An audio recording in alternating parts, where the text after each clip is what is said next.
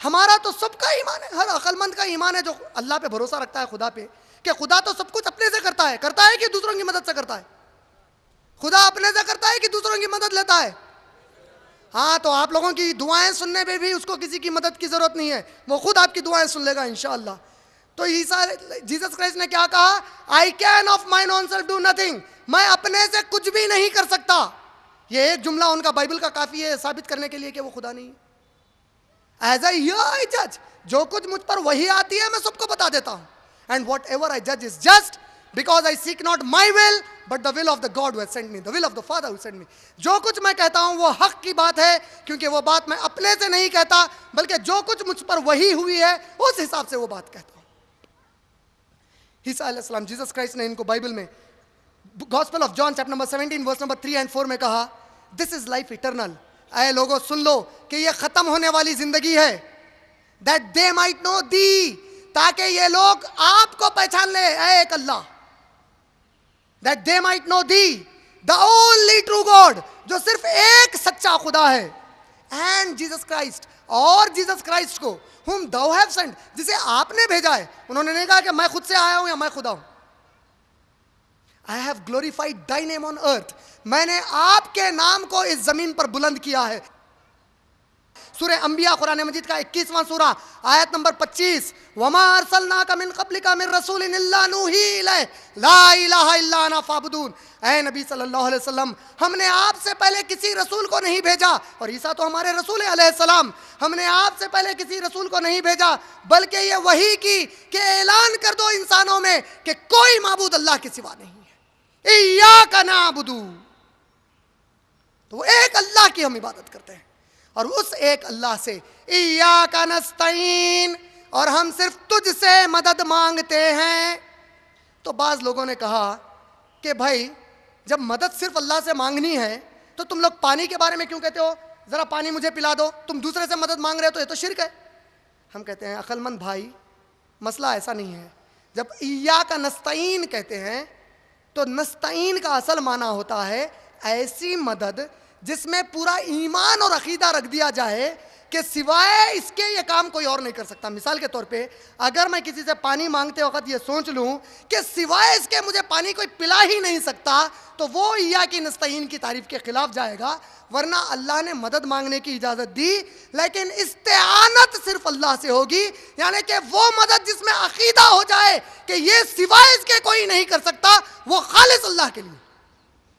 ایاک نعبد و ایاک نستعین, کیونکہ اگر میں کسی سے پانی مانگوں تو ہو سکتا ہے کہ وہ مجھے دینے سے پہلے مر جائے, ہو سکتا ہے کہ میں اس سے لینے سے پہلے مر جاؤں, ہو سکتا ہے کہ دونوں گر جائیں اور گلاس گر جائے. تو میرا ایمان اور عقیدہ نہیں ہے کہ مجھے پانی پلا سکتا ہے, لیکن اللہ پر ہے کہ اگر اللہ چاہے تو وہ ضرور مجھے پلا سکتا ہے. یہ ہے ایاک نعبد و ایاک نستعین. اب دیکھیے آپ, جب مدد مانگے تو اللہ کو معلوم تھا, یہ مسلمان 1400 سال بعد والے کیسی مدد مانگتے تھے معلوم ہے, اللہ میرے کو جوبلی ہلز میں ایک بڑا گھر دلا دے, وائٹ ہاؤس کے بازو ایک بڑا پیلس, پریزیڈنٹ بش کے پیلس کے بازو دلا دے, یا راج بھون کے بازو ایک بڑا پلاٹ دلا دے. یہی دعائیں مانگتے تھے جو ایمان اور اسلام سے دور ہیں. ان کے بارے میں آپ مانگتے تھے, نہیں کراؤ, یہ مت کہو میرے جانے کے بعد ارے ہم کو بول کے گئے, آپ کو نہیں بولا. جو ایمان اور اسلام سے دور, الحمدللہ آپ لوگ بہت اچھے مخلص ہیں اسی لیے تو یہاں پہ ہیں. تو ایسے جو لوگ ہیں اللہ کو معلوم تھا یہ لوگ بے وقوفی کی دعائیں مانگیں گے. تو اللہ نے کیا کہا کہ دعاؤں میں کئی چیزیں ہیں مانگنے کی, تم یہ سب چیزیں مانگ کر ٹائم کیوں خراب کرتے ہو؟ اگر دعا مانگنا ہے تو کیا مانگو؟ اہدنا الصراط المستقیم, صراط مستقیم عطا فرما. ورنہ اگر تو فرعون کی جیسی دولت اور حکومت بھی دے دے لیکن صراط مستقیم نہ دے, اے اللہ ہم غارت ہو گئے. ہم کو صراط مستقیم دے دے, چاہے ایک گھر ایسا دے جو ہمارے رسول صلی اللہ علیہ وسلم کا گھر تھا کہ سر پھیلاتے تو ایک دیوار کو لگتا, پیر پھیلاتے تو دوسری. ایسا چھوٹا گھر دے دے لیکن صراط مستقیم ضرور دے. وہ فرعون کی دولت نہیں چاہیے, وہ ہارون کی دولت نہیں چاہیے, یہ کائنات نہیں چاہیے, لیکن صراط مستقیم میرے نبی کا راستہ چاہیے صلی اللہ علیہ وسلم. اہدنا الصراط المستقیم. اور اللہ کے نبی صلی اللہ علیہ وسلم مسند احمد میں صراط مستقیم کے بارے میں تفسیر کرتے ہیں. نبی صلی اللہ علیہ وسلم تفسیر کر رہے ہیں. قرآن کی تفسیر صاحب قرآن سے بہتر کائنات میں بھلا کون کر سکتا ہے؟ اللہ کے رسول صلی اللہ علیہ وسلم تفسیر کرتے ہیں کہ اللہ تعالیٰ اہدنا الصراط المستقیم کی تفسیر فرما رہا ہے. اللہ تعالیٰ فرماتا ہے کہ یہ جو اہدنا الصراط المستقیم ہے یہ ایک سیدھا راستہ ہے. جب بندہ پیدا ہوتا ہے تو میں اس راستے کے ایک کونے پر اس کو چھوڑتا ہوں, اور وہ جو اس کا راستہ ہے اس راستے کی دونوں جانب دیواریں اٹھی ہوئی ہیں, اور ان دیواروں میں دروازے پڑے ہوئے ہیں, اور دروازوں پر پردے لٹکے ہوئے ہیں. کون کہہ رہا ہے؟ کوئی کہانی نہیں سنا رہا ہوں, اللہ تفسیر کر رہا ہے صراط مستقیم کی. جو آپ سورہ فاتحہ میں کہتے ہیں نا اہدنا الصراط المستقیم, اس صراط مستقیم کی اللہ رب العالمین تفسیر کر رہے ہیں کہ جب بندہ پیدا ہوتا ہے تو ایک سیدھا راستہ ہے جس کے ایک کونے پر بندے کو چھوڑتا ہوں, اور وہ جو سیدھا راستہ ہے اس کی دونوں جانب دیواریں اٹھی ہوئی ہیں, اور ان دیواروں کے اندر دروازے لگے ہیں جن دروازوں پر پردہ پڑا ہے, دروازے کھلے ہوئے ہیں. بندے کو میرے ایک اوپر سے آواز دینے والا آواز دیتا ہے, اور اس کونے سے ایک آواز دینے والا آواز دیتا ہے, اور کہتا ہے کہ اے بندے اس راستے سے سیدھا میری جانب آ جا. اگر ادھر چھوڑے گئے ہیں تو ادھر سے آواز آتی ہے اے بندے اس راستے سے سیدھا میری جانب آ جا, ان دروازوں میں نہ جھانک. یہ دروازے وہ تمام چیزیں ہیں جو اللہ کی نافرمانیاں ہیں, اگر ان میں سے کہیں جھانکے گا تو اسی کے ذریعے سے باہر ہو جائے گا اور صراط مستقیم سے تو ہٹ جائے گا. ادھر سیدھے میرے پاس آ جا. اور اوپر سے آواز دینے والا کہتا ہے کہ اے بندے اس راستے پر سیدھا چلے جا, ان دروازوں میں سے نہ جھانک. اگر ادھر ادھر جھانکے گا تو وہ گمراہی کے راستے ہیں, نکل جائے گا, اس طرف چلے جا. اللہ تعالیٰ پھر فرماتے ہیں وہ جو اوپر سے میرے بندے کو آواز آ رہی تھی اس کے اندر کی اسلام کی فطرت ہے جو میں نے اس کے ساتھ پیدا کی. سورہ روم قرآن مجید کا 30واں سورہ آیت نمبر 30, اللہ سبحانہ و تعالیٰ فرماتے ہیں میں نے تمام انسانوں کو مسلمان بنا کر پیدا کیا ہے. نبی صلی اللہ علیہ وسلم فرماتے ہیں ہر بچہ پیدا ہونے والا چاہے ہندو کے گھر کا ہو, عیسائی کے گھر کا ہو, یا کسی اور گھر کا ہو, وہ مسلم پیدا ہوا, بعد میں اس کے والدین کے اثر میں آ کر وہ جو چاہے بن جائے. تو اس کی وہ جو اسلام کی فطرت ہے اوپر سے آواز دے رہی ہے کہ اس طرف سیدھا گزر جاؤ اس طرف, اور جو دوسری جانب ٹھہر کر آواز دے رہا ہے آپ کے راستے کے, اللہ تعالیٰ فرماتے ہیں وہ میرا قرآن مجید ہے جو میرے بندوں کو اپنی طرف بلاتا. یہ ہے اہدنا الصراط المستقیم. اس اہدنا الصراط المستقیم کی ہم نے دعا مانگی کہ اللہ اس راستے پر چلا دے, ورنہ پوری دنیا کی بھی اگر دولت مل جائے یہ ایک راستہ نہ ملے تو ہم برباد ہو گئے. اہدنا الصراط المستقیم. بندے نے جب اللہ سے کہا ایاک نستعین, اے اللہ تجھ سے مدد مانگتا ہوں, میں دعا مانگ رہا ہوں, اور ہم لوگ کہتے ہیں کہ اللہ نے میری دعا قبول نہیں کی. آپ جانتے ہیں کہ یہ جملہ کہنا کفر ہے کہ اللہ میری دعا قبول نہیں کیا. کیا اللہ ہمارا رب نہیں ہے؟ کیا کہتے ہیں آپ لوگ؟ کیا اللہ ہمارا خالق نہیں ہے؟ کیا اللہ ہمارا رازق نہیں ہے؟ اگر میں کہوں نہیں ہے تو پھر میں مسلمان ہوں؟ ہاں نہیں ہے. اگر کہوں اللہ رازق نہیں ہے تب بھی مسلمان ہوں؟ نہیں ہوں. جو مسلمان کہہ دے کہ اللہ دعا نہیں سنتا, اللہ اس مسلمان کی بھی حفاظت کرے. مسئلہ یہ ہے کہ دعا سننے کے اوقات نبی صلی اللہ علیہ وسلم نے بتائے. نبی صلی اللہ علیہ وسلم فرماتے ہیں کہ اللہ اپنے بندوں سے دعائیں 3 الگ الگ اوقات میں سنتا ہے. ہم بندے جلد بازی میں پریشان ہو کر سمجھتے ہیں دعا نہیں سن رہا ہے تو تمام آڑے ٹیڑے کام کر لیتے ہیں. وہ 3 اوقات کیا ہیں؟ اللہ کے رسول صلی اللہ علیہ وسلم فرماتے ہیں ایک وہ وقت ہے کہ جب بندہ مانگتا ہے اور فوری عطا کیا جاتا ہے. مثال کے طور پر اگر کسی کے گھر میں کسی کی بہن کے لیے, کسی کی بیٹی کے لیے کوئی رشتہ دیکھنے آ جائیں اور ماں باپ نے دعا کی کہ اے اللہ یہ رشتہ طے کر دے, اور رشتہ طے ہو گیا. بندے نے دعا مانگی, فوراً قبول ہو گئی. ایک طالب علم نے دعا مانگی کہ اے اللہ اس ایگزام میں مجھے اچھے مارکس سے پاس کر دے, بندے نے دعا مانگی, پاس ہو گیا. جب بندہ مانگتا ہے تب عطا کر دیا جاتا ہے. دوسرا وقت جب بندہ مانگتا ہے تو اللہ تعالیٰ فوراً عطا نہیں کرتے. ایک اگر 2nd کلاس کا بچہ یا جو چھوٹے معصوم بچے مجھ سے پہلے تقریر کیے, اگر وہ لوگ اپنے والد سے کہیں گے ذرا مجھے مرسیڈیز دلائیے پپا, اور اگر ان کے والد کی استطاعت ہوگی تب بھی وہ نہیں دلائیں گے.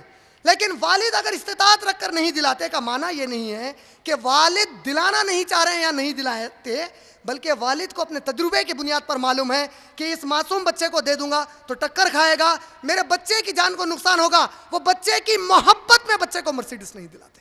جب اللہ بعض وقت ہماری دعائیں فوراً قبول نہیں کرتا تو اس کا معنی یہ نہیں ہے کہ تم گنہگار مسلمان ہو اس لیے قبول نہیں کرتا، بلکہ اس لیے نہیں کرتا کہ اللہ کو معلوم ہے اگر اس میرے معصوم بندے کو دے دوں گا تو یہ لے کر یہ نقصان میں جائے گا۔ کیوں؟ الرحمن الرحیم ہے وہ بغیر ہمارے مانگے ہماری ضرورت پوری کرنے والا ہے۔ اور تیسری جو وقت ہے دعا قبول ہونے کی، اللہ کے رسول صلی اللہ علیہ وسلم فرماتے ہیں کہ بندے میدان محشر میں ٹھہرا دیے جائیں گے، اور میدان محشر میں اچانک ایک گنہگار بندہ دیکھے گا کہ نیکی کے پڑھلے اتنے بھاری ہیں اس بندے کے، پریشان ہو جائے گا، کہے گا کہ اتنے نیکیاں کہاں سے مل گئیں۔ یہ سنانے کے پہلے ایک اور بہترین بندے کی صفت دیکھیے آپ، انسان کی فطرت کیسی ہوتی ہے۔ ایک حدیث سنیے، اللہ کے نبی صلی اللہ علیہ وسلم فرماتے ہیں، شمائل ترمذی حدیث نمبر 4، نبی صلی اللہ علیہ وسلم نے فرمایا مجھے اللہ نے تمام جنت میں جانے والوں کے اعمال بتا دیے، پہلے سے لے کر آخری جنتی تک پوروں کے اعمال بتا دیے۔ ان میں سے ایک جنتی ایسا ہوگا کہ اللہ تعالیٰ قیامت میں اس کو میدان محشر میں کھڑا کر کے اس کے اطراف سے ایک اسکریننگ کریں گے، ایک پردے کیسا بنائیں گے تاکہ کوئی اس کو نہ دیکھے، اور بندے کا جو کھلا سامنے کا حصہ ہوگا وہاں پر اللہ تعالیٰ اس کو اس کے گناہ دکھاتے رہیں گے، چھوٹے چھوٹے گناہ، کہ دیکھ تو یہ چھوٹا گناہ کیا نہیں کیا، دیکھ یہ چھوٹا گناہ کیا نہیں کیا۔ بندہ دیکھتے جائے گا، کہے گا ہاں میں نے کیا، ہاں میں نے کیا، ہاں میں نے کیا۔ اب اس کے بڑے گناہ اللہ تعالیٰ نہیں دکھائیں گے اس کو۔ شمائل ترمذی حدیث نمبر 4، نبی صلی اللہ علیہ وسلم فرماتے ہیں کہ بڑے گناہ نہیں دکھائیں گے۔ تو دیکھیے اب بندے کی کیفیت دیکھیے، میدان محشر میں ٹھہرا ہے اور دل میں سوچ رہا ہوگا شاید اللہ تعالیٰ بڑے گناہ بھول گئے، چھوٹے چھوٹے دکھا رہے ہیں، خوش رہے گا۔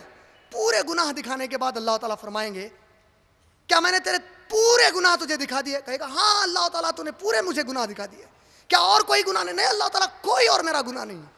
تو اللہ تعالیٰ دیکھو جب بندہ سائنس چلے گا تو وہ تو خالق ہے۔ اب اللہ تعالیٰ کہیں گے اصل آج میں نے فیصلہ کیا تھا کہ تیرے جتنے بھی گناہ ہیں ان کو میں نیکی میں بدل دوں۔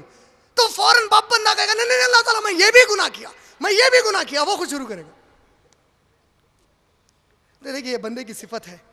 تو جب ہم ایاک نستعین بول کر دعا مانگتے ہیں، جو تیسری وقت دعا قبول ہونے کی ہے، اللہ کے رسول صلی اللہ علیہ وسلم فرماتے ہیں وہ گنہگار بندہ دیکھے گا کہ میدان محشر میں نیکی کا پڑلا بھاری ہو چکا ہے، پوچھے گا اے اللہ میں تو اتنے گناہ کیا کرتا تھا، یہ نیکی کا پڑلا بھاری کیسے ہو گیا؟ اللہ کہے گا یاد ہے تو نے دنیا میں مجھ سے یہ دعا مانگی تھی، میں نے تجھے دنیا میں نہیں دیا تھا، یاد ہے یہ دعا مانگی تھی دنیا میں نہیں دیا تھا، یاد ہے یہ دعا مانگی تھی دنیا میں نہیں دیا تھا، لیکن تو اے میرے بندے مجھ پر ایمان رکھ کر مانگا تھا کہ میں دے سکتا ہوں تجھے، آج اس کے بدلے میں تجھے نیکیاں دے رہا ہوں، لے ان نیکیوں کو۔ اللہ کے نبی صلی اللہ علیہ وسلم فرماتے ہیں تب وہی بندہ کہے گا اے اللہ تیرے ذات کی قسم کاش کہ میری کوئی دعا اس دنیا میں قبول ہی نہیں کرتا اور آج تمام نیکیوں کے بدلے میں مجھے مل جاتا۔ یہ ہے وہ اللہ۔ اور کم سے کم کتنے بھی گناہ کر لو ہم مسلمان ہونے کے بعد، ایک اتنا گناہ تو ہم کو نہیں کرنا ہے کہ پورا جہنم میں عذاب ہونے کے باوجود بھی بچ کے نکلنا ہے۔ تو کئی لوگوں کا خیال ہے لا الہ الا اللہ محمد رسول اللہ پڑھ دیے اگر تو ہم جنت میں جانا ہی جانا ہے، ہمارے کو کوئی دوزخ میں ڈال ہی نہیں سکتا۔ اگر یہ بات صحیح ہے، اگر یہ بات صحیح ہے، میں نہیں کہتا کہ تم جھوٹ کہتے ہو، میں یہ نہیں کہوں گا کہ تم جاہل ہو، میں یہ نہیں کہوں گا کہ تم یہودی کے ایجنٹ ہو، میں یہ دعا نہیں کروں گا کہ اللہ ان کو ISI میں بک کرا دے، میں ایسا کچھ نہیں کہوں گا۔ میں صرف یہ کہہ رہا ہوں اگر تم اس بات میں اپنی سچی ہو کہ لا الہ الا اللہ محمد رسول اللہ کہتے ہی جنت میں چلے جاؤ گے، تو اس صحیح بخاری کا حدیث کا کیا کرو گے؟ صحیح بخاری کی حدیث جلد نمبر 1 حدیث نمبر 770 حوالہ دے رہا ہوں، جلد نمبر 1 یہیں موجود ہے، چاہے تو ابھی بھی دیکھ سکتے ہو، جلد نمبر 1 حدیث نمبر 770۔ کیا حدیث ہے؟ ایک ایسا بندہ رہے گا جس کے گناہوں کی وجہ سے اللہ اس کو سزا کے طور پر دوزخ کے قریب رکھیں گے، دوزخ میں پورا نہیں ڈالیں گے اور نہ پورا جنت میں ڈالیں گے، لیکن اس کا منہ دوزخ کی طرف رہے گا، دوزخ کی بھانپ سے اس کی پوری چمڑی گل کے ختم ہو جائے گی، صرف ہڈیاں بچ جائیں گی، لیکن چہرے کے پاس کچھ نقصان نہیں ہوگا، چہرہ دوزخ کی طرف رہے گا۔ وہ شروع کرے گا پکارنا یا ربی یا ربی یا ربی، اے میرے رب اے میرے رب۔ اللہ تعالیٰ فرمائیں گے کیا بات ہے، کیوں پکار رہا ہے، تیرا تو فیصلہ ہو چکا ہے، کیوں مجھے آوازیں لگا رہا ہے؟ کہے گا اے اللہ میرے چہرے کو دوزخ کی آگ سے پلٹا کر تھوڑا جنت کی طرف کر دے۔ صحیح بخاری جلد نمبر 1 حدیث نمبر 770۔ اللہ تعالیٰ کہیں گے اگر میں تیرے چہرے کو پھیرا اے بندے مجھے معلوم ہے کہ دوسری چیزیں مانگنا شروع کرے گا، کہے گا اے اللہ تیرے عزت کی قسم ہے، اے اللہ تیرے ذات اور صفات کی قسم ہے، میں کچھ نہیں مانگوں گا۔ اللہ کہے گا ٹھیک ہے، اس کے چہرے کو پھرا دو۔ جیسے ہی چہرہ پھرے گا، جو اس طرف دیکھے گا تو جنت کا باہر سے دروازہ نظر آئے گا۔ ارے کہے گا ادھر تو جنت کا دروازہ ہے۔ کچھ دیر کے بعد شروع کرے گا یا ربی یا ربی، اور اللہ تعالیٰ کہیں گے اب کیا ہوا؟ کہے گا اے اللہ جنت میں مت بھیجا، وہ جو جنت کے دروازے کے باہر ایک جھاڑ ہے نا، اس کے سائے میں بھیجا دے۔ اللہ کہے گا اے ابن آدم تجھ پر لعنت ہو، دنیا میں مجھ سے جھوٹ بولا، اب پھر میرے سامنے میری قسمیں کھا کے مجھ سے جھوٹ کرا، کہا تھا کہ کچھ نہیں مانگوں گا، اب پھر مانگنا شروع کیا۔ کہے گا تیرے ذات کی قسم، تیرے عزت کی قسم، اب کچھ نہیں مانگوں گا اس کے بعد۔ تو اللہ تعالیٰ کہیں گے ٹھیک ہے، اس کو جھاڑ کے سائے میں لے کے جاؤ۔ جیسا ہی جھاڑ کے سائے میں جا کے کچھ دیر بیٹھے گا، جنت کا دروازہ اب مکمل نظر آئے گا۔ دیکھے گا کہ جنت کے دروازے کا جو چبوترا بنا ہے اتنا حسین ہے، کہے گا کہ جنت میں نہیں بھائی، چبوترے تک۔ شروع کرے گا یا ربی یا ربی یا ربی۔ اللہ تعالیٰ فرمائیں گے اب کیا ہوا؟ کہے گا اے اللہ جنت ابھی بھی نہیں مانگ رہا ہوں، وہ جو دروازے کا چبوترا ہے وہاں تک مجھے پہنچا دے۔ اللہ تعالیٰ کہیں گے اے ابن آدم تجھ پر لعنت ہو، پھر جھوٹ بولا۔ پھر اللہ تعالیٰ وہاں تک پہنچا دیں گے۔ جب وہاں پہنچ جائے گا تو نبی صلی اللہ علیہ وسلم اپنی جگہ سے کھڑے ہو گئے، ہو کر اپنے دونوں پیروں کے انگوٹھے پر ایسا ٹھہر کر بتائے صحابہ کو کہ وہ چبوترے پہ سے جنت میں جھانکے گا۔ جب جنت دکھ جائے گی تو اب خاموش رہنے کا تو سوال ہی نہیں اٹھتا، لیکن اب سوچ میں پڑے گا اب اگر مانگوں گا تو اب پکا نہیں ملنے والا ہے۔ اور دیکھیے بندے کی ناشکری، اتنے بار مانگا ملتا گیا، اتنے بار مانگا ملتا گیا، لیکن خود کے فیصلے جھوٹے کر کے اللہ پر جھوٹ باندھا کہ اللہ دعا قبول نہیں کرتا۔ لیکن وہ بندہ آج کے چند لوگوں کی طرح نہیں ہوگا، پھر بھی وہ ہمت نہیں ہارے گا مانگنے سے۔ مایوس سائل نے جب گھر کی راہ لی، ایک بھکاری مایوس ہو کے گھر کی طرف لوٹ رہا تھا، کہتے اللہ کو دیکھے نہیں گیا۔ مایوس سائل نے جب گھر کی راہ لی، رحمت اتنے میں رحمت یہ چلا کے بولی، اللہ کی رحمت امڑ پڑی کہ میرا مایوس بندہ گھر کو چلے آ رہا خالی ہاتھ۔ مایوس سائل نے جب گھر کی راہ لی، اتنے میں رحمت یہ چلا کے بولی ادھر آ پھر مانگ۔ اللہ چاہتا ہے کہ بندہ اس سے مانگے۔ اے مایوس سائل ہم دیتے ہیں تجھ کو، ہم بھی تو دیکھیں تجھ میں ہے ظرف کتنا کہ تو کتنا لیتا ہے دیکھیں گے۔ اب ہم دینے کو بیٹھ رہے ہیں۔ جب یہ اس کے بعد شروع کرے گا یا ربی یا ربی یا ربی، اللہ تعالیٰ کہیں گے اب کیا ہوا؟ کہے گا اے اللہ تو کتنا رحمان اور رحیم ہے، وہاں سے پلٹا کے یہاں تک لایا، ایسا قدم اندر ڈال کے وہیں رکتا ہوں، بس اندر پورا نہیں آتا۔ اللہ کے نبی صلی اللہ علیہ وسلم فرماتے ہیں جب یہ سنیں گے اللہ تعالیٰ، اللہ ہنس پڑے گا، اور اللہ جانے اللہ کیسے ہنس پڑے گا، حدیث کے الفاظ ہیں۔ اور اللہ کہے گا کہ جا اندر داخل ہو جا، یہ تیری ہی لیے بنائی گئی جنت ہے۔ جب اندر جائے گا تو اللہ پوچھنا شروع کرے گا اے مایوس سائل ہم دیتے ہیں تجھ کو، ہم بھی تو دیکھیں تجھ میں ظرف ہے اب کتنا کتنا لیتا۔ اے میرے بندے کیا تو مطمئن ہے میری جنت سے؟ اے میرے بندے کیا تجھے یہ کافی ہے؟ اللہ سوال شروع کرے گا، بندہ کہے گا اے اللہ اس کے بعد اور کیا مانگوں؟ اللہ کچھ دیر خاموش ہو جائے گا، پھر کچھ وقفہ گزرے گا، پھر اللہ تعالیٰ شروع کرے گا اے میرے بندے کیا تو مطمئن ہے کہ تجھے کچھ اور عطا کر دوں؟ اے میرے بندے کیا اور کچھ تجھے عطا کر دوں؟ بندہ کہے گا کہ اللہ اس کے بعد کیا مانگوں؟ اللہ تعالیٰ پھر خاموش ہو جائیں گے۔ تیسری بار بندہ کہے گا، اللہ پھر کہے گا، بندہ پھر کہے گا مجھے کچھ نہیں چاہیے۔ تب اللہ تعالیٰ نعمتیں گنانا شروع کریں گے، کیا تجھے یہ نہیں چاہیے؟ کیا تجھے یہ نہیں چاہیے؟ اور اللہ تعالیٰ دیتے چلے جائیں گے یہاں تک کہ اس کا حق اس کو ادا ہوگا۔ تب اللہ تعالیٰ کے نبی صلی اللہ علیہ وسلم فرماتے ہیں یہ جو جنت اس کو ملی تھی، یہ جنت میں سب سے چھوٹی جنت تھی جو اس زمین سے 7 گنا بڑی تھی۔ لیکن ایسا بھی اگر جنتی بننا ہے جو آخری میں نکل کر جا رہا ہے، تو آپ جانتے ہیں اس نے ایک بات کہی تھی حدیث میں جو میں اب کہنا چاہتا ہوں۔ جب اللہ سے کہا کہ میرے چہرے کو پھرا دے، تو اس نے اس کی وجہ بتائی کہ اے اللہ یہ جو پیشانی تھی زندگی بھر سوائے تیرے میں نے کسی اور کے آگے نہیں جھکایا، اس پیشانی کو اور اس چہرے کو آج اس آگ کی بھانپ سے بچا لے۔ تو اس کی شرط یہ ہونی چاہیے کہ پیشانی سوائے اللہ کے کسی اور کے آگے نہ جھکے. اللہ کے نبی صلی اللہ علیہ وسلم نے کیا فرمایا؟ ناصر الدین البانی صحیحہ میں ترمذی کی حدیث روایت کرتے ہوئے کہتے ہیں کہ اللہ کے نبی صلی اللہ علیہ وسلم فرماتے ہیں اللہ تعالیٰ اگر اللہ کے بعد کسی کو کہتا کہ سجدہ کرو تو بیویوں سے کہتا کہ اپنے شوہروں کو سجدہ کرو. تو میں پوچھتا ہوں کیا اللہ اپنے جو ہمارے کسی کے بیویوں کو کہتا کہ تم لوگ اپنے شوہروں کو عبادت کا سجدہ کرو یا احترام کا کرو؟ آپ کے حساب سے کون سا سجدہ ہوتا؟ کیا اللہ کسی اور کو عبادت کا سجدہ کرائے گا؟ تو کون سا کرائے گا پھر؟ اور نبی نے کہا اگر دیتا کا مطلب احترام کے سجدے کی بھی کسی کو اجازت نہیں تھی. میں نہیں کہہ رہا ہوں تم لوگ نبی کی بات کو رد کرو گے صلی اللہ علیہ وسلم کی, اللہ کے رسول صلی اللہ علیہ وسلم کے قول کو رد کرو گے, میرا کیا بگاڑو گے؟ اس دنیا کا کیا بگاڑو گے؟ قرآن اور حدیث کا کیا بگاڑو گے؟ اللہ اور اس کے نبی صلی اللہ علیہ وسلم کا کیا بگاڑو گے؟ بگاڑو گے تو خود کی دنیا اور آخرت بگاڑو گے. ایاک نعبد و ایاک نستعین اہدنا الصراط المستقیم. اور یہ جو صراط مستقیم ہے, اب اس پہ چلنے کا طریقہ کیا ہو؟ کیا کلاٹیاں مارتے جاؤں, اوندھے منہ جاؤں, یا سلامہ مارتے الٹے پیٹ جاؤں؟ کیسا جاؤں صراط مستقیم پہ؟ کیسا چلوں؟ تو اللہ نے کہا دعا مانگو صراط الذین انعمت علیہم, اے اللہ اس راستے پر مجھے ویسے ہی چلا دے جس طرح تیرے انعام والے لوگ چلے. انعام والے لوگ کون ہیں؟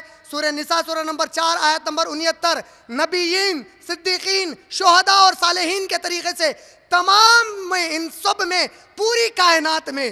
شیخ سعدی رحمۃ اللہ علیہ ایک بہترین شعر میں کہتے ہیں بادس خدا بزرگ تو ہی قصہ مختصر. اگر اللہ سبحانہ و تعالیٰ کے بعد کوئی سب سے بلند ذات مبارک ہے تو وہ پیارے محمد رسول اللہ صلی اللہ علیہ وسلم کی ذات مبارک ہے. تو ہم کو جب انعام والوں کے راستے پر چلا تو ہمارے نبی کے راستے پر چلا, صراط الذین انعمت علیہم, کیونکہ جو ہمارے نبی ہے وہ نبی کا راستہ کیسا راستہ ہے؟ مسلمان کی ضد کا نہیں ہے, بلکہ دوسرے مذہب کی کتابیں بھی ہمارے نبی کی تعریف کرتی ہیں. آپ جانتے ہیں جب آپ ہندو دھرم کی کتابیں پڑھتے ہیں تو رگ وید میں کئی مقامات پر محمد صلی اللہ علیہ وسلم کے نام کا ذکر آیا ہے. احمد, سورہ صف سورہ نمبر 61 آیت نمبر 6, اللہ نے نبی صلی اللہ علیہ وسلم کو احمد کے بھی نام سے پکارا. اگر آپ اتھر وید پڑھیں گے کتاب نمبر 8 باب نمبر 5 ورس یا منترا نمبر 16, اگر آپ رگ وید پڑھیں گے کتاب نمبر 8 باب نمبر 6 منترا نمبر 10 یا ورس نمبر 10, تو ان دونوں بھی مقامات پر احمد کا ذکر آیا ہے. اور اسی طریقے سے یجروا ویدا کتاب نمبر 31 اور اس کا منترا نمبر 18, سام ویدا کتاب نمبر 2 باب نمبر 6 منترا نمبر 8 یا ورس نمبر 8 میں بھی نبی صلی اللہ علیہ وسلم کا احمد کے نام سے ذکر آیا ہے. رگ ویدا کتاب نمبر 1 باب نمبر 13 ورس نمبر 3, رگ ویدا کتاب نمبر 1 باب نمبر 18 ورس نمبر 9, رگ ویدا کتاب نمبر 1 باب نمبر 106 ورس نمبر 4, رگ ویدا کتاب نمبر 1 باب نمبر 142 ورس نمبر 3, رگ ویدا کتاب نمبر 2 باب نمبر 3 ورس نمبر 2, رگ ویدا کتاب نمبر 5 باب نمبر 5 ورس نمبر 2, رگ ویدا کتاب نمبر 7 باب نمبر 2 ورس نمبر 2, رگ ویدا کتاب نمبر 10 باب نمبر 64 ورس نمبر 3, رگ ویدا کتاب نمبر 10 باب نمبر 182 ورس نمبر 2. ان تمام مقامات پہ محمد نرشن سنگا کا لفظ آیا ہے, اور یہ سنسکرت لفظ کو اگر آپ عربی میں ترجمہ کریں گے تو اس کا معنی ہے محمد صلی اللہ علیہ وسلم.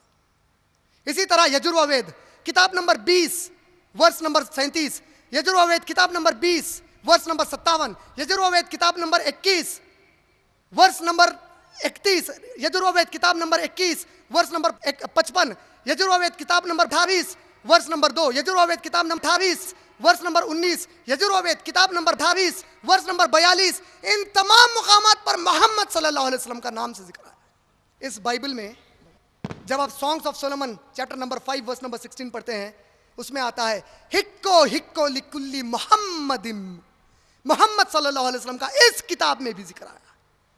تو اے اللہ ہم کو صراط الذین انعمت علیہم میں اس نبی کے راستے پر چلا جس کی تعریف دوسرے مذہب کی کتابوں نے بھی کی ہے. اور یہ انعام والے لوگ کیسے تھے؟ یہ صحابہ کیسے تھے؟ یہ وہ جاں نثار صحابہ ہیں نبی صلی اللہ علیہ وسلم کے، جو دعوت دین کا کام کبھی بھی نہیں چھوڑے تھے. اس امت کو جب بتایا گیا کنتم خیر امت اخرجت للناس تامرون بالمعروف وتنہون عن المنکر وتؤمنون باللہ، تم انسانوں میں سب سے بہترین امت ہو جو نکالے گئے ہو، کیونکہ تم دوسروں کو نیکی کا حکم دیتے ہو، برائیوں سے روکتے ہو اور اللہ پر ایمان رکھتے ہو. نیکیوں کا کتنوں کو حکم دیا ہے. بلکہ افسوس یہ جو دوسری دعا ہے غیر المغضوب علیہم ولا الضالین، اللہ حفاظت کرے ہم تو ان گمراہوں اور عذاب والوں میں ہو رہے ہیں. مسلمان سود کا کاروبار کرتا ہے. سود جانتے ہیں کتنا بڑا گناہ ہے. ہم اللہ کے نبی صلی اللہ علیہ وسلم فرماتے ہیں، ابن ماجہ کی روایت جلد نمبر 3 حدیث نمبر 2274، سود کے معاملے میں رہنے والوں کو 70 درجات میں گناہ دیے جائیں گے. سب سے چھوٹا گناہ اپنی سگی ماں سے زنا کرنے کے برابر. قرآن کہتا ہے، سورہ بقرہ قرآن مجید کا دوسرا سورہ، آیت نمبر 275 سے آیت نمبر 279 تک. 275، اے نبی صلی اللہ علیہ وسلم، جو لوگ سود کا کاروبار کریں گے یا جو لوگ سود کے معاملات میں رہیں گے، قیامت میں یہ لوگ ایسے اٹھائے جائیں گے جیسے شیطان نے ان کو چھی کر پاگل کر دیا ہو، چھو کر پاگل کر دیا. 276، اللہ تعالیٰ فرماتے ہیں جو سود کے معاملات میں جائیں گے اللہ ضرور ان کو نقصان پہنچا کر رہے گا.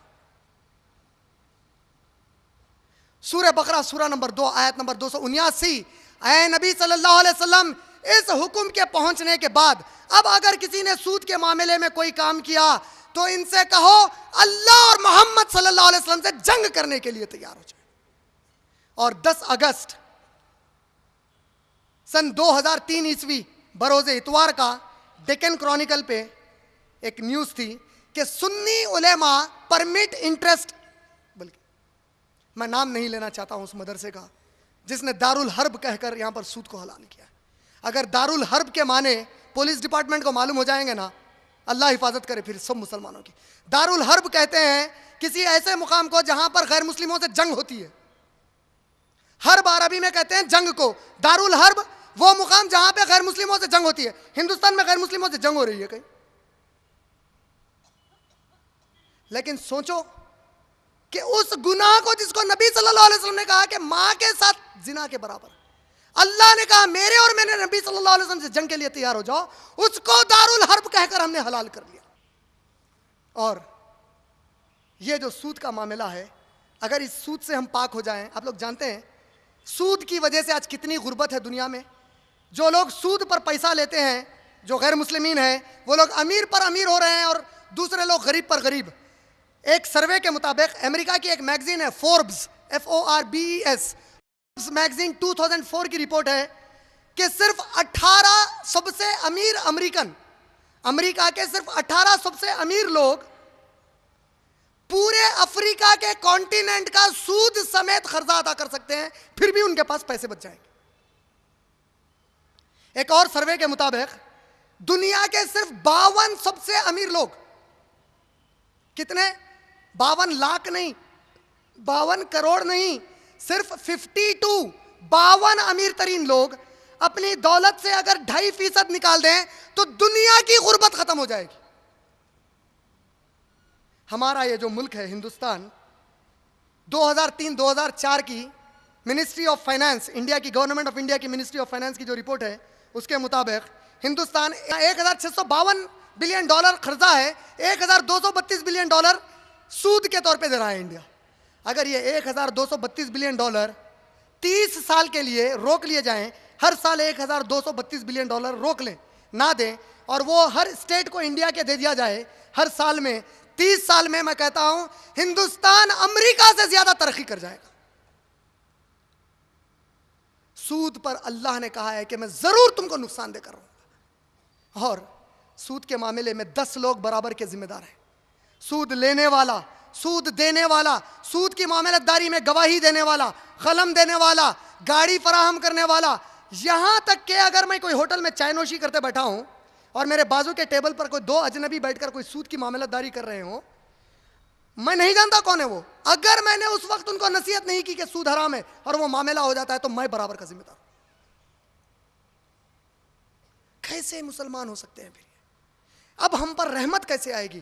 آپ لوگ دیکھ رہے ہیں اس کے نتیجے میں کیا ہو رہا ہے. آج پوری امت مسلمہ پریشانی کی حالت سے گزر رہی ہے. کیسا مسلمان ہو سکتا ہے جو شراب نوشی کرتا ہے؟ اللہ تعالیٰ کہہ رہے ہیں قرآن میں سورہ مائدہ آیت نمبر 90 میں, بسم اللہ الرحمن الرحیم, یا ایھا الذین آمنوا انما الخمر والمیسر والانصاب والازلام رجس من عمل الشیطان. اے لوگو جو ایمان لائے ہو, بے شک نشہ آور چیزیں اور غیب کا علم, بتوں کی پرستش اور غیر اللہ کے سامنے قربانیاں دینا یہ شیطان کے بدترین کاموں میں سے, ان کے قریب بھی نہ جاؤ. ہم حرام اتنا آسانی سے کھاتے ہیں. سورہ بقرہ سورہ نمبر 2 آیت نمبر 173, انما حرم علیکم المیتۃ والدم ولحم الخنزیر وما احل بہ لغیر اللہ. بے شک اللہ نے تم پر غذاؤں میں جو چیزیں حرام کی ہے وہ ہے مردار گوشت, بہتا خون, خنزیر کا گوشت اور کوئی ایسی غذا جس پر اللہ کے سوا کسی اور کا نام لیا جائے. اور یہ اللہ کا سوا, اللہ کے معنی ہم لوگ صحیح نہیں سمجھے. اللہ کے سوا کا مطلب کئی لوگ سمجھتے ہیں بھائی میں بسم اللہ بول کے کچھ اور نام لے لیا تو کیا جاتا. اگر میں کہوں کہ میرے والد کا نام مظفر حسین صدیقی ہے اور میں جملہ کہوں کہ سوائے مظفر حسین صدیقی کے میرا اور کوئی بھی والد نہیں ہے, تو اس کا معنی یہ ہوتا ہے کہ مظفر حسین صدیقی کو شامل کر کے بھی کوئی اور دوسرا باپ نہیں ہے میرا, ان کو ہٹا بھی دیے تو پھر کوئی اور دوسرا باپ نہیں, صرف انہوں ہی ہے, ان کے ساتھ ملا بھی نہیں سکتے کس کو بھی. لیکن ہم کتنا حرام کھاتے ہیں اپنے تہے دل سے جھانک کر دیکھ, کتنا ہم کو حلال اور حرام کی آج تمیز رہ گئی ہے. آج شراب میں ملوث ہے ہم لوگ, آج جوے میں ملوث ہے. کتنا جوا کھیلے جا رہا ہے. کبھی سوچا کہ ہم نے اپنے گھروں میں جو بیویوں کو رکھا ہے, جو شادیاں کر کے آئے ہیں, ان بیویوں کا کتنا حق مارتے ہیں جوے میں باہر پیسہ حرام میں اڑا کر. اگر تم وہی پیسہ اپنے گھر پہ اہل و عیال پر خرچ کرتے تو ان کی دعائیں تم کو ابھی تک کہیں کا کہیں پہنچا دیتی. یہ مسلمان ہیں صراط الذین انعمت علیہم. ہم جہاد اتنے عظیم چیز کو بدنام کر چکے ہیں,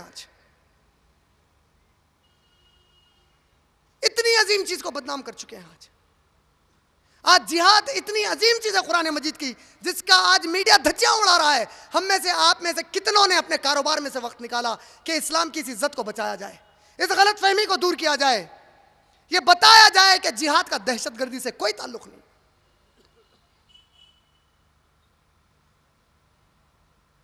اور علامہ اقبال کہتے ہیں کہ جو قوم خود کو نہیں بدلنا چاہتی اللہ اس کو کبھی بھی نہیں بدلتا. اور اللہ تعالیٰ بھی قرآن میں یہی کہتے ہیں کہ جو قوم خود کو نہیں بدلنا چاہتی اللہ بھی ہرگز اس کو بدلنا ہی نہیں چاہتا. آج ہم میں سے جتنے یہاں پہ بیٹھے ہیں, میں آپ لوگوں سے پوچھتا ہوں کہ ٹھنڈے دل سے اپنے دل میں جھانک کر کہو, آپ نے کتنے غیر مسلموں کو جا کر اسلام کی دعوت دی؟ ارے ہم تو وہ ہیں جو چاند رات میں راملو پوچیا کے ہاتھ سے داڑیاں نکلواتے ہیں فخر سے بیٹھ کر.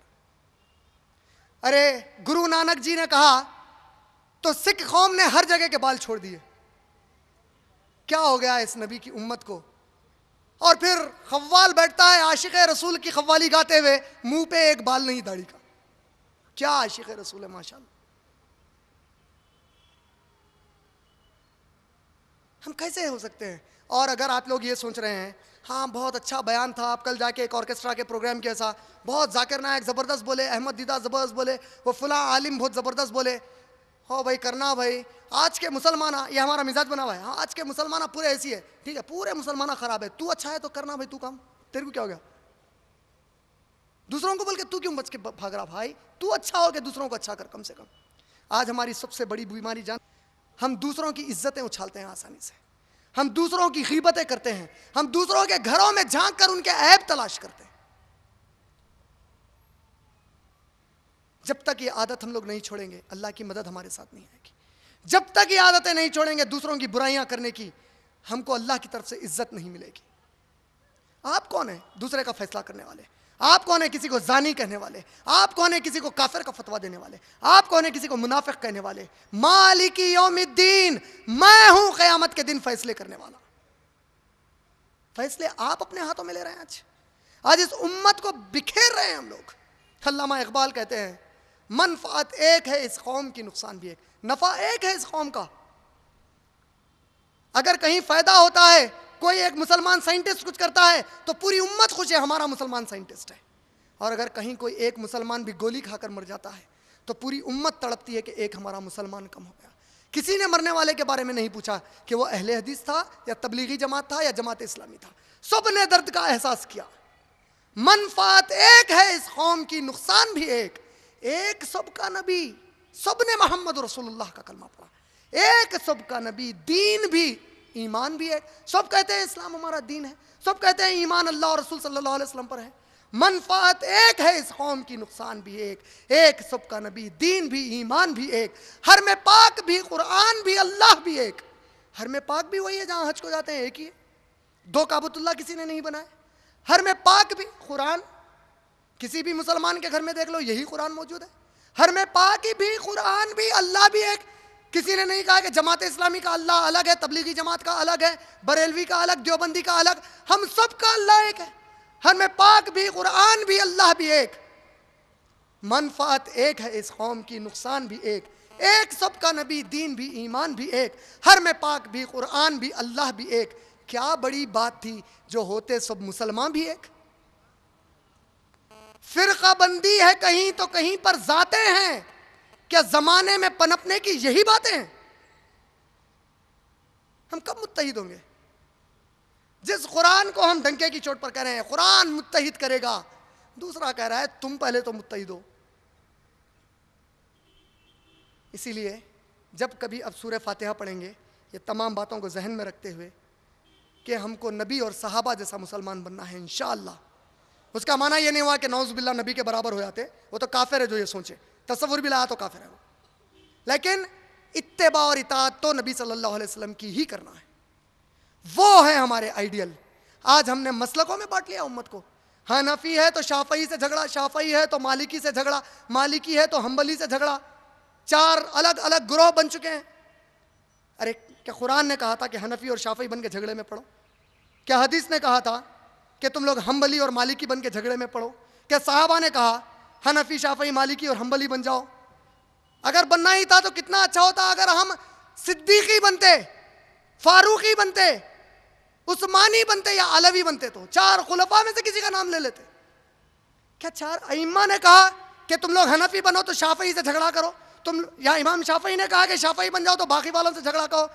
میں کہتا ہوں کہ مجھے قرآن سے ایک آیت بتا دو, مجھے کوئی ایک صحیح حدیث بتا دو, مجھے کسی ایک صحابی کا قول بتا دو, مجھے ان 4 اکابر ائمہ اکرام میں سے کسی ایک کی بات بتا دو کہ ان لوگوں نے کہا کہ تم حنفی, شافعی, حنبلی اور مالکی ہو جاؤ. اللہ کی قسم ہے کل میں وہ ہونے کے لیے تیار ہوں, لیکن اللہ کی قسم ہے قیامت تک آپ لوگ یہ نہیں بتا سکتے. اللہ نے کہا وَمَنْ أَحْسَنُ قَوْلًا مِّمَّنْ دَعَا إِلَى اللَّهِ. تم میں سب سے اچھا اس سے اچھا کون ہو سکتا ہے جو سب کو اللہ کی طرف دعوت دے کر بلائے, اسلام کی طرف بلائے. وَمَنْ أَحْسَنُ قَوْلًا مِّمَّنْ دَعَا إِلَى اللَّهِ وَعَمِلَ صَالِحًا, اور نیک عمل کرے.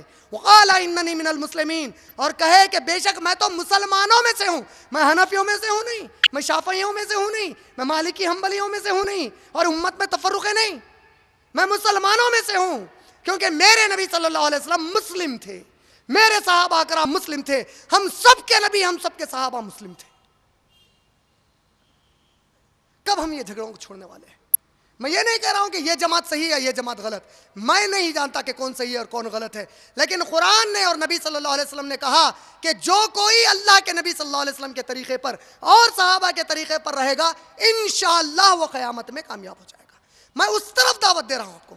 میں نہیں کہہ رہا ہوں کہ تبلیغی جماعت میں آ جاؤ, میں نہیں کہہ رہا ہوں کہ IREF کے ممبر بن جاؤ, میں یہ نہیں کہہ رہا ہوں کہ تم لوگ اہل حدیث ہو جاؤ, میں یہ نہیں کہہ رہا ہوں کہ اہل سنت والجماعت ہو جاؤ. میں صرف یہ کہہ رہا ہوں کہ متحد ہونا چاہتے ہو تو قرآن کو نبی اور صحابہ کے طریقے سے پڑھنے والے اور عمل کرنے والے بن جاؤ, انشاءاللہ اللہ متحد کر دے گا. اور یہی سورہ فاتحہ کا پیغام ہے. میں اپنی بات کو ختم کرنے کے پہلے ایک مشہور علامہ اقبال کا شعر پڑھنا چاہتا ہوں تاکہ آپ لوگ اب آج کے بعد کم سے کم اپنی زندگیوں کا یہ مقصد بنا لیں. علامہ اقبال کہتے ہیں میری زندگی کا مقصد, یعنی کہ مسلمان کی, میری زندگی کا مقصد تیرے دین کی سرفرازی, میں اسی لیے مسلمان, میں اسی لیے نمازی. وآخر دعوانا ان الحمدللہ. جزاک اللہ خیر. یہ تھے عمران بھائی, صدر IREF Islamic research and educational foundation. اس پروگرام کو اختتام کرنے سے پہلے میں اللہ کا شکر ادا کرتا ہوں کہ اس نے اس پروگرام کو کامیاب بنایا، اور ساتھ ہی ساتھ میں مہمان عالم مولانا ارشد بشیر مدنی، مہمان خصوصی اور تمام مرد و خواتین اور اس جلسے کے مقرر جناب عمران بھائی اور سامعین اکرام کا منتظمین کی جانب سے شکریہ ادا کرتا ہوں، اور اللہ سے دعا کرتا ہوں کہ ہمیں صرف سامعین نہیں بلکہ عاملین یعنی عمل کرنے والوں میں سے بنائے۔ اسی کے ساتھ ہم اس پروگرام کو اختتام کرتے ہیں۔ ربنا تقبل منا انک انت السمیع العلیم وتب علینا انک انت التواب الرحیم، وآخر دعوانا ان الحمد للہ رب العالمین۔ السلام علیکم ورحمۃ اللہ وبرکاتہ۔